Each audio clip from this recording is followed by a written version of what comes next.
Absolutely, you don't have to be shy. Nothing is off topic, nothing is taboo, nothing is forbidden. We can talk about anything. Welcome, Noni. Noni? Hopefully, I'm pronouncing it right. I live in a religious community where I'm not religious.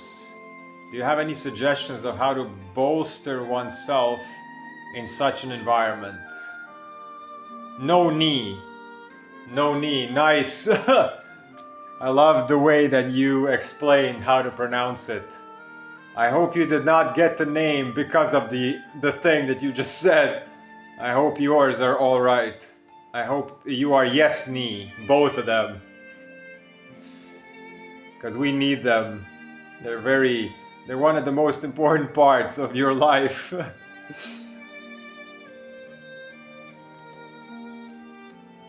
Mine are good. I'm glad to hear that. Okay, I live in a religious community where I'm not religious. Do you have any suggestions of how to bolster oneself in such an environment? Okay, so what do you mean religious community?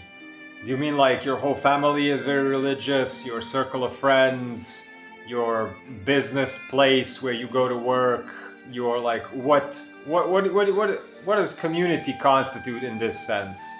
If you can elaborate on that, please. Okay, all Mormon neighbors and I'm not. Okay.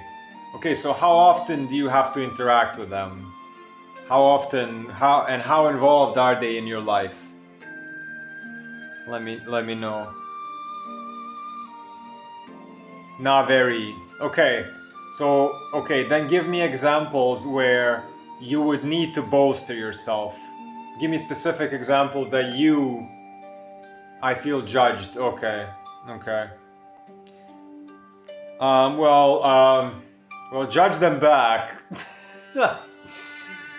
When they're judging you, you look at them and you find things to judge on them, and you look at them. Like you can play this game and kind of burn through them with your eyes. Be like, look at those guys over there. Nah, I mean, I'm kidding, but not exactly, not fully. What I mean by this is when we feel judged, when we feel observed by others, we perceive ourselves in third person. We become self-conscious in a way that we project. We don't look through our eyes anymore. We look at ourselves from a bird's point of view, or in this case, God's point of view. Where in any moment where you give power to somebody outside yourself, you are putting them above yourself. You're putting their opinion above your own opinion about yourself. So there is a part of you when you're around anyone, and this goes out to you and to everyone else having any any similar situations in life, is you are deeming them somehow above you in at least a little way. Maybe the fact because they are a group and you are single. Maybe because they have fun on their nights together and you are maybe at home with your child or with your TV or just with yourself. Or it's usually the fact that there's more of them. And people are herd animals, herd creatures. So when there's more people shouting for one thing and there's less people shouting for another thing, people are much easier to just acquiesce and get glued to the bigger group of people just because it's cozy. And truth is not cozy. And if you are open-minded, that means that you are like, okay, Mormons have their own thing, Muslims have their own thing, Christians have their own thing, and I'm not gonna touch any of that. meaning I don't judge and I stay away. It's none of my business. This is called being an open-minded person, meaning you can have your religion and you can have your religion and you can have your religion and I can have none of it. Or I can have, my religion is lines. I believe in lines because I create lines. So it doesn't matter. It doesn't matter. The thing is that this world values you being certain, you knowing your sense of direction, you knowing your identity, you speaking like you know what you're talking about, being set in stone, hell-bent on a thing so the world can pinpoint you and the algorithm can move you around and people can recognize you. If you are unrecognizable, if you're unexplainable, you are dangerous and scary to 99% of people. So you are being judged because they cannot pinpoint what you are. They cannot pinpoint if, like, why are you not like them? Do you not like them? Or are you just neutral? Because people immediately assume that if you're not for something, you're against it. You can be neutral. It's just something that has not been practiced widely in society.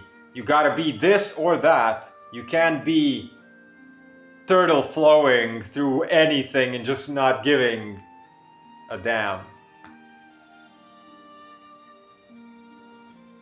Neutrality. I am chaotic neutral, by the way. Meaning neutral, but I stir up stuff. I am chaos, but neither this or that. I'm here to perpetuate change. I'm here to get things going, to get things flowing. But I'm not up for or against anyone specific. No favorables, no favorites, and not disliking anyone. Just neutral, but chaotic, mischievous, trickster sage, neutral herald of change. So if you're that as well, this is called heresy in religious circles. If you just say no to something, you're a heretic. Even though you're not, you can say, you're not saying no, you're just opting out. But this is enough, because this makes you an example that everyone can choose opting out. And if everyone can choose opting out, most will choose opting out. If it's restrictive in any way. And many religions are very restrictive, very limiting, very dogmatic, it doesn't feel good. It doesn't feel good. The rules are, they feel like they are not based on nature. They're based on human ideas. The best religions, you have a lot of Aboriginal religions in Australia that are focused on nature, on the ecosystem, of the balanced animals and humans and plants and humans, and life, affirming for life, affirming for the body.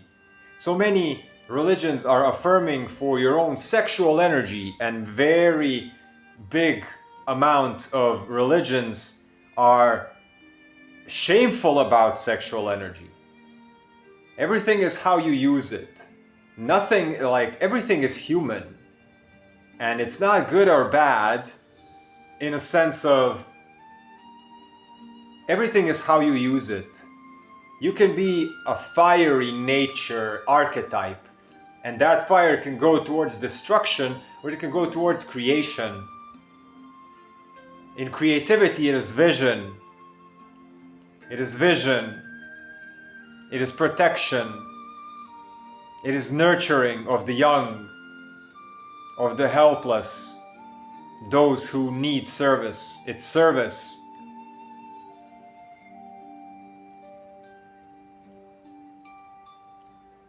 I feel for them because it's all mental, yes.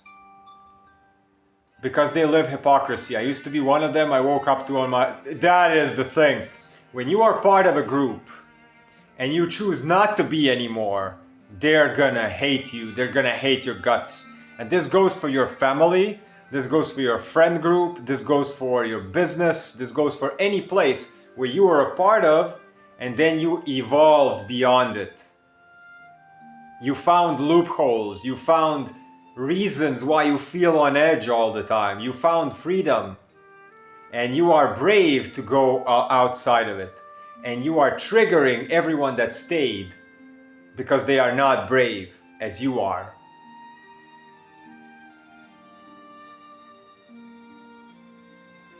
They're a herd and I'm an individual. Yes, I'm also an individual. Pure individual in my human design. Only one channel, the channel of opposition. The channel of I am deaf to everyone. Deaf by default. My only perpetual, consistent, sustainable energy is I'm not listening to what you're saying. I'm not here to be influenced by any of you. If I'm here to influence others. I'm not here to listen to anyone. Nobody's music. I'm beating my own drum because I am the shaman going from the tribe outside the village into the forest, eating the mushrooms, coming back with revelations. And that takes being an individual. That's called the shamanic hero's journey. And a lot of people that gravitate towards me online, on my lives, in my content, my clients, everyone, is most of you guys are really pure individuals, shamanic heroes like that. And you can just expect the tribe and the collective, because these are so there's individual, tribal, collective circuitry in human design. Individual, I just explained. Tribe is what it is. It's a family. It's a close-knit community based on resources, material stuff, protection, survival. A bargain, bartering. I do this for you, you did this for me. Hierarchy, tradition. And the collective is basically humanity as a planet. And both the collective circuit and the tribal circuit cannot stand the individual. They rely on the individual to bring fire, to invent the wheel, to invent electricity. But after you've invented fire, you give them fire and then please go away for 2 decades until we now integrate, because you just brought such a huge change. So if you're an individual, you're here to bring a spark and then get the hell out of there, because like the collective and the tribe cannot take change every day. So you gotta know that, especially with religion, especially with family, especially with close-knit places, that you are bringing change. If you're also a trickster sage, neutral herald of change, chaotic neutral, jester type, like me, you're gonna be stirring all kinds of pots around tribes, around the collective, and they're gonna thank you for it when they want it. But most of the time, please just let us live under our blanket until we feel it's absolutely necessary. And for us, an individual, creativity and change is absolutely necessary for survival. So of course, any religion that thrives on stagnation, and most religions thrive on tradition and stagnation and keeping things the same, because then the people who are the archons, the priests, the dogmatic, overarching authority figure of whatever kind that benefits either spiritually or monetarily or emotionally or status-wise or whatever a lot of religions are doing, they're not gonna like change. They're just gonna want the same thing perpetuated. So what is the word? Religion. Re-legion. What is a legion? An army of people grouping together for a cause. Religion, re-legion, getting you back into a herd that goes for a cause. And most of what a legion is for war. So maybe it's not re-legion like the church or the mosque or the place. It's not gathering you maybe for you to go to war, but it is gathering you to become a part of the herd that is going to a place not healthy in the long run. So some things to ponder. Okay, we got some support in the chat. Check out my profile for all my audio courses. Drop a donation if this is helpful. Send me a message or find me in the world. You can find my website on my profile here. I create lines. Just click on the profile, go in the about section, the bio. You can find the website. And also, it's really easy to find me in the world. My name is I Create Lines. I'm the only person with the name. So you can find me if you wish to get in touch with me one-on-one in more depth about anything life-related. I'm a human design course creator, coach, mentor, guide, and therapist. Emotional health, mental health. We speak about anxiety, depression, helping addictions. I focus on individuals, families, relationships, businesses, small tribes, mostly individuals, because these are the people that are mostly drawn to me. Empaths, neurodivergents, autistic people, bipolar, ADHD, all these very ugly words for basically superpowers that no one ever taught us how to use. I'm a projector in human design. If you're a projector in human design, I can be very helpful to you. So find all those things on my profile. We go live twice a week. We go live Q&As like this. Twice a week we do doodling sessions because I'm an artist for 20 years. Graphic design, street art, doodles, line work, coloring books. So yeah, let's see some comments.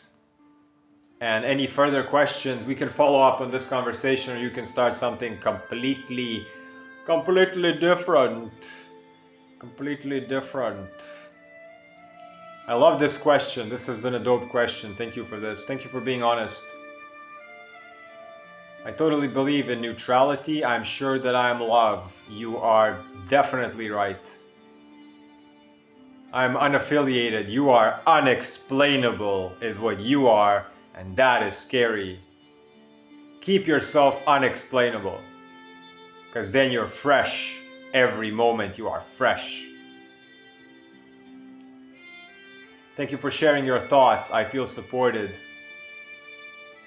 Kat, welcome Kat. You are brave and strong. No knee. Own that. Try and shift the worry and stress of not going along with the herd into filling your own cup and for your own self-care. Kat is telling that truth. Kat is telling the true.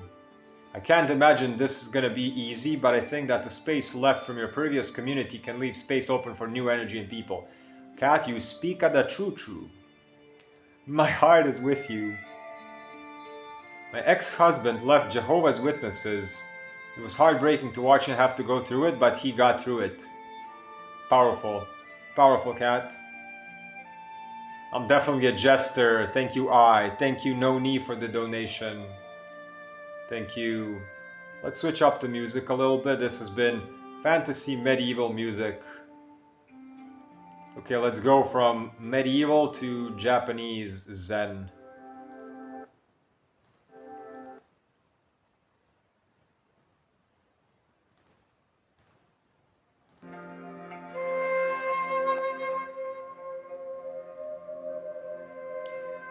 Ask me anything in the chat.